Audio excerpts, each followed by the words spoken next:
ইতিমধ্যেই বড় পর্দায় মুক্তি পেয়েছে ধূমকেতু। এই ছবির হাত ধরেই প্রায় 1 দশক পরে আবারও একসঙ্গে বড় পর্দায় ফিরেছেন টলিউডের হিট জুটি দেব শুভশ্রী। ছবি মুক্তির পরে দেবকে এক সাক্ষাৎকারে জিজ্ঞাসা করা হয়, যদি ধূমকেতু ছবিটি 2025 সালে নির্মিত হতো তাহলে কি প্রযোজক দেব নায়িকা হিসেবে শুভশ্রীকে বেছে নিতেন? এই প্রসঙ্গে দেবের মন্তব্যকে ঘিরেই শুরু হয় বিতর্ক। সাক্ষাৎকারে দেব জানিয়েছিলেন, শুভশ্রী ইতিমধ্যেই 2 সন্তানের মা, ফলে তার মুখের পূর্বের মতো আর সারল্য খুঁজে পাওয়া যায় না।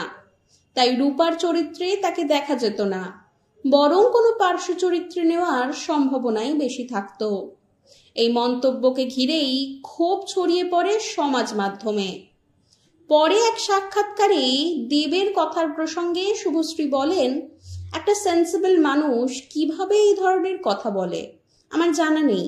2025-এ দাঁড়িয়ে এরকম একটা অসম্মান সূচক মন্তব্য, যেখানে তুমি একটা অভিনেত্রীর সঙ্গে ছবির প্রচার করছো, সেখানে এটা কিভাবে আমি জানি না। শুভশ্রীর এই মন্তব্যেই বিতর্ক আরো বাড়তে থাকে।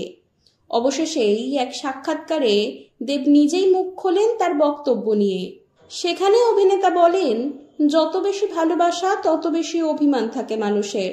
আমার মনে হয় শুভশ্রী যে মন্তব্যটা করেছে সেটা পুরোপুরি ভালোবাসা থেকেই করেছে। না হলে 1 ঘন্টা সাক্ষাৎকারে সে আমাকে নিয়েই বলেছে বা 1 ঘন্টা আমাকে নিয়েই নষ্ট করেছে, সেটা ভালোবাসা ছাড়া হয় না। শুভশ্রী ওই একটা লাইনকে ধরেছে, কিন্তু আমি প্রথম ইন্টারভিউ থেকে বলছি যে যেভাবে ও সংসার এবং কাজকে হ্যান্ডেল করছে সেই কথাগুলো ও নিশ্চয়ই শুনেছে। পুরো প্রমোশন জুড়ে ওর সঙ্গে আমি সুপারস্টারের মতো ব্যবহার করেছি। আমার টিম যখন আমার জন্য গান বানিয়েছিল, আমি বলেছিলাম ওর জন্যও বানানো উচিত, কারণ ও সুপারস্টার। ওর জন্য গান বানিয়ে সেটা ওকে নিবেদনও করেছিলাম, সেটা সম্মান নয়? এরপর দেব আরও স্পষ্ট করে বলেন, আমাকে প্রশ্ন করা হয়েছিল যে এখন ধূমকেতু করলে শুভশ্রীকে নেওয়া হতো কিনা। আমি ওকে কথা দিয়েছিলাম আমার প্রযোজনা সংস্থার প্রথম কাজে ও থাকবে, তাই ওকে রাখতাম। 10 বছর আগে যে চরিত্রটার জন্য ওকে নেওয়া হয়েছিল সেটাই ও ফিট করেছিল, কিন্তু আজ যদি কাস্টিং হয় সেখানে ওর জায়গা যদি অন্য কেউ ডিজার্ভিং হন তাকে কাস্ট করব।